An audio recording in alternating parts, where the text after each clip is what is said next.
একটি জিনিস নির্মাতা 20% লাভে এবং খুচরা বিক্রেতা 20% লাভে বিক্রয় করেন।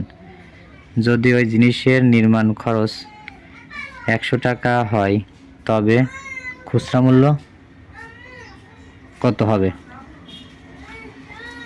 আচ্ছা, দেওয়া আছে 100 টাকা খরচ হয়। কার খরচ হয়? নির্মাতার। তাহলে 100 টাকা যদি খরচ হয় আর 100 টাকা যদি 20% লাভ হয়, তাহলে যোগ 100 এর 20% লাভ, তাহলে সমান সমান 100 যোগ 100 গুণ 20/100।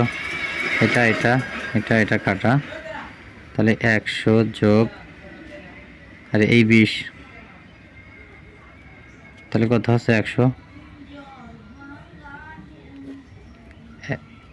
120 হচ্ছে, 120 টাকা। তাহলে 20% লাভ হলে, জিনিস নির্মাতা 20% লাভ হলে বিক্রয় মূল্য হচ্ছে 120 টাকা। আর যে ক্রয় করে, তাহলে ক্রয় করলে 120 টাকায় যদি ক্রয় করে, বিক্রেতা 120 টাকা ক্রয় করার পরে 20% লাভ হয়, তাহলে 120 যোগ 120 এর 20% লাভ হয়। তাহলে ওর ক্রয় মূল্য খরচ হলো 100 টাকা,